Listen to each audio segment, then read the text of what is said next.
Hey guys, this is PostBox Pat and welcome back to a new video, and today we're going to be touring my Total Miner world, going over some of the basics in it, going over the idea and the concept of the world, and kind of skipping through some of the challenges if I'm able to do them. Again, there will be a part 2 to this video, so you guys can check out me doing some of the challenges in more detail and doing better concepts in the challenge, but at the moment, I don't think I'm going to be able to do all the challenges because I'm not that experienced in it at the moment, but as I play the game a little bit more, I'll have more experience in it and I'll have more chance of doing the challenge. So let's get straight into it and talk about a little bit about the news and show you guys exactly what I mean by Total Miner and demonstrate some of the little features that I'm on about. So as you can see on screen right now, this is great news for the Total Miner community and myself and anyone who wants to get into this game. It is coming out for PC in the first or second quarter of 2017 estimated, and then B, Xbox One release after A, which is the PC release, as you can see on the tweet. We don't know exactly when that is, but we assume it'll be after summer, slightly after, and then the PS4 will probably be early 2018 or late Christmas. That's my prediction, but this is an awesome game, and I would highly recommend playing it when the official game actually comes out. So let's give you guys a little tour. We've got the upper level, which takes you to the upper level. You've got all these NPC guys, which you can press on, and they'll give you a rough idea of the world. You can edit text on them and simple things. Now, when I made this world, I must have been either 13 or 14, so a lot of the text may be misspelt and there may be a lot of mistakes, but I think it's pretty awesome and the concept of it was really cool. The way you had to find codes and send them to the host, send codes to PostBox Pat, 3-digit. Now, my old gamer tag was PostBox Pat. If you're wondering what happened to PostBox Pat, the account actually got banned. It got banned for supposedly hacking prestiges, which I didn't actually do. I got hacked myself. Basically what happened was on Call of Duty 4, I got hacked to 10th prestige and I got banned, and they said I was doing prestige hacks, but really I got hacked. And also one thing that really confuses me about that is the way I got banned 2 days after I renewed a year membership and a season pass on Black Ops 2. So I assume it was probably fixed or something, but I'm not 100% sure. It's one of them things that really do come to your mind and think, was this really planned from Microsoft, or did they do it on purpose? Could I just spend 80 quid on their stuff and they knew if I wanted to use it I'd have to spend it again? Maybe it might have been planned, but we're not too sure. Again, that is down to Microsoft and we don't know. So we don't know exactly what happened. I contacted the bots and they didn't really do much. But anyway, I don't want to go too much into about that. That's basically how I got suspended. I know a lot of you would ask about that if I didn't tell you. So I have had a few people ask in the past, but there you go. I know there's a lot of PostBox Pat gamertag stuff written around this world, so I don't want to give it away and be like, where is that gamertag? What's happened to it? So there you go. So let's start up here. This isn't actually the original part, but this is the upper mid level, my favorite level, and my favorite area. We'll start with that is the Scarab area. This area was a lovely design and one of my most inspirational designs out of all my designs in forever, really, in Total Miner or Minecraft. I think this was one of my best builds just because it was such a nice area and such a nice space. I thought this castle was a lovely design. If we fly up, we can see the design to it. You've got the flags and everything. Inside this castle, if we go inside it, it was just a nice simple area. Now the aim of this area, there was a hidden code somewhere hidden inside of this map. Now you're probably wondering, Pat, there is something hidden and there's a lot of clues to it. And in here, there's a code hidden. And we had a lot of people searching for it. And it was difficult to find. But this guy here, not this one, I think the other dwarf or the guard on the other side. Let's click on this guy. You're not leaving Scarab alive. Let's click on this guard. Look at the walls. I saw people go in there. So that's the clue, that guy. Now obviously my spelling and pronunciation wasn't the best, but this was the clue. You basically could jump through here. There was a little parkour A and LB, and if I get it right, I'll show you guys what I used to do. Just keep trying to do this parkour little jump here. Come on. I'm really bad at it because I'm really unexperienced because I haven't done this in a while. I got it then, but I lost it. Let's see if we can get it. There we are. So we got it. So when you jump like that, you get in here and it says code equals 115. And then you'd send that to my gamertag. And once you send that, I'll show you what happens to that. As we fly down here, there was this rainbow entrance. And through here was all the people who'd completed each challenge. You'd get your name on this wall, and each separate challenge would have a separate name wall for yourselves. Now the Skyrim one itself wasn't actually down here. These were the main challenges, which I'll be going over in this video. Each one identified a different difficulty. When you press on the guy, it'd tell you about each one, the yellow maze, and each one would be really cool. So really nice design to it, and the Skyrim course is there, so Skyrim, and then the leaderboard for that was actually up here. And you can see that the people who completed the Skyrim one was a good chunk of people. The only problem with this is friends would send each other the code, which was very irritating, but other than that, it was pretty awesome. So you can see we had 3 different there. We had Scarab, Modern Days, and Tree Hunter. Tree Hunter was actually in here, and this was the hardest one. There was a code hidden inside of this design. So, like I was saying, there is a code hidden inside of this build. We don't know exactly where, but I'll show you guys where. Somewhere in one of these trees. I can't remember exactly how you get to it, but you had to do some sort of parkour jump, and you'd get into it like I'm doing now, and you'd curl around, and there was the code. So again, a lovely design from myself, equals 118, nice little design, and to get out of here, the only way of getting out of here would be to do, I believe, to get out of here, you'd have to do that thing where you press start, player, escape, which is an awesome feature. Again, Minecraft, hint hint, put that in your game. But anyway, so yeah, that's that course, and that was just all them. And then we also had modern, and there was a code hidden inside of here. Now I can't remember where it was in this one, because I don't think I built this one, but I'm pretty sure it was in a pretty simple spot. I think it was just down one of these. If it was down one of these, I can't remember. Was it down one of these? I don't actually know. I can't remember. Was it down one of these? Can't remember where it was, but it was a pretty hidden spot, and it wasn't as hard as you think to find. I'm pretty sure it might have been in like the well or something. If you go down this well, I'm pretty sure it was down in this well. I'm not 100% sure though. Yeah, there you are. Code equals yeah. So the code wasn't as hard to find on the modern one, but not many people did it, and not many people looked in the well. But yeah, pretty simple, nice little design, pretty easy to get to. It was very disguised. It wasn't probably the easier one of the 3, but more people seem to have done the Skyrim one because that was the first one to be built.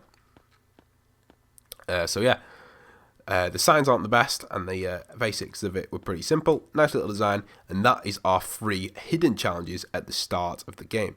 You can see, most people did complete Modern Days actually, and the board was nearly full. So yeah, we've got plenty of different challenges to go over. Some of these were very new and never really got explored by players and never really got completed, but some of these were just being built and almost done. So you can see ones like this, you'd have to do that parkour jump and get it right every time. So if I was to do this one, you have to get that little the crouch jump to get through there and be able to get over. Obviously I've made it so I can fly over. You'd have to do 1 crouch jump, and we've got stuck in a wall here. Let's see if we can glitch out of this wall. Obviously it's very glitchy, this game, and the frame rate is awful, but I think I'm gonna have to do that restart thing. What have I done there? Player. I've clicked save. So yeah, like I was saying though, the jumping areas, you've got 2 little jumping areas, and to do them, you'd have to come out and jump straight into it, which would be very difficult to do.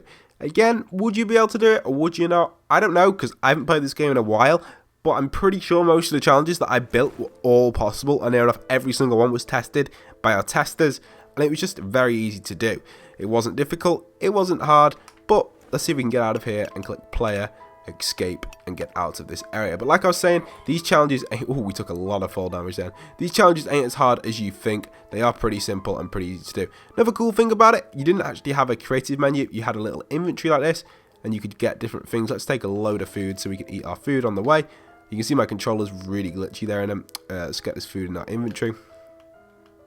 There we are, this will regen our health.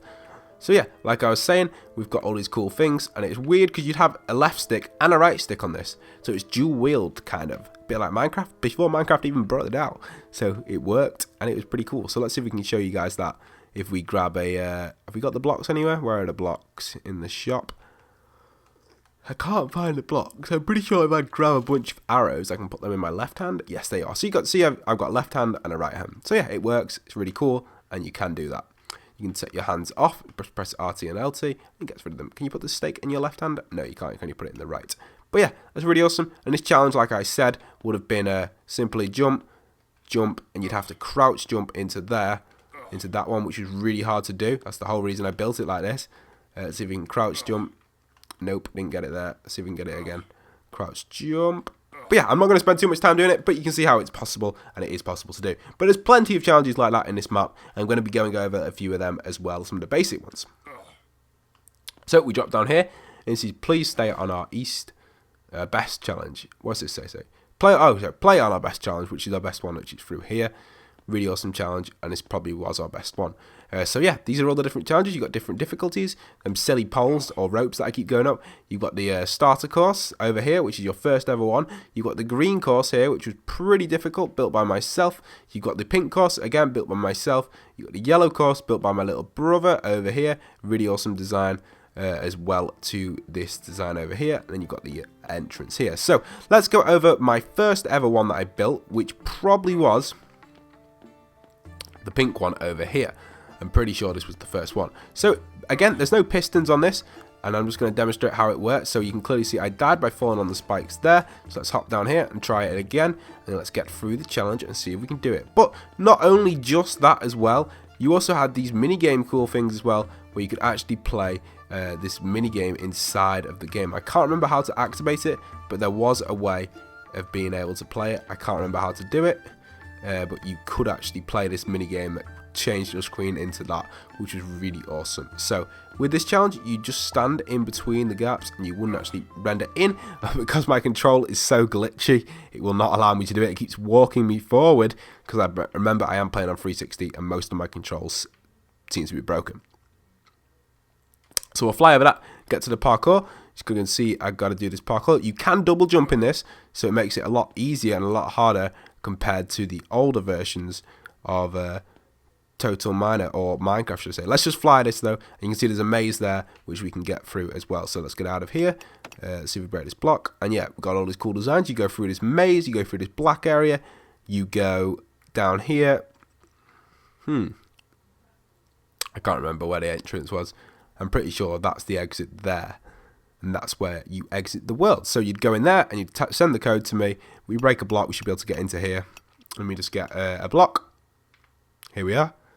So yeah, like I was saying, I'm pretty sure we just break into that. Sorry about that. We go on here and you can grab a pickaxe. The best one was the sledgehammer, which is there. If my control would stop glitching out, I'd be able to grab that sledgehammer without it glitching out. Oh my god, please stop glitching out on me. There we are. So let's grab a sledgehammer and let's break into here and demonstrate what I mean by this, guys. So that we're in, and you'd be in here, and I'm pretty sure you'd click on this guy here and he'd say, well done, send this code equals PBJ. So yeah, you'd send that code, and congratulations, you'd have the code sent to me. But yeah, you get the idea. I will be going over a few more of them in a new video. We've got all this lovely pixel art outside the map, which was built for anyone to explore. There was a hidden code out here somewhere, not 100% sure where, but there was a hidden code somewhere. And one thing that really did make this map really unique, we even built a Minecraft creeper before Minecraft was even out. We built a bunch of stuff from Minecraft when Minecraft was just getting trending. And also, the one thing that really made this really unique Total Miner was the way the skins were actually built from in-game blocks. So if you look on here, you can clearly see that the skin is built from in-game blocks, the design, and when you actually build the skin, you can build it exactly like it was. Again, we've got the pirate skin here. Let's take a little look at this, exactly how it's built, and then let's take a look at it on here, exactly how it's built with exactly the same block design. That's one thing that really made this game unique, and you could also change your skins. I can't remember exactly how to do it, but I believe we've got near enough every skin in the game within here. So you can see all these different skins that you can summon in and play as. You've got all these different ones, but some of them were actually impossible to get. You had to get certain things. There's a moderator one, Robot, and Zeus were the two that I didn't manage to get. But all the others I did manage to get. They were awesome skins. The King one we're having, I think it was getting like 1,000 people play your world or something, or 300 rates or something crazy, or something like that on your world. So yeah, that's really it for this first video. I hope you guys did enjoy. Total Miner is an awesome game. Again, this was only when I was 13, 14 years old. So if you're thinking this is absolutely awful, Pat, yes, it is awful. And the game is pretty low frame rate, but we are playing on Xbox 360, and this was before Minecraft even come out, this version of the game. And this is a very old version of the game we're playing right now. We're not playing the current up-to-date version, so don't expect miracles. But yeah, like I said, everything on here, we will be going over some cool stuff in the next video. We'll be exploring this challenge, which is 2-player challenge, which I designed, which will be really awesome. So I hope you guys have enjoyed. Don't forget to leave a like, comment, and subscribe. What do you think of Total Miner? Comment down below. And once again, this is PostBox Pat, signing out.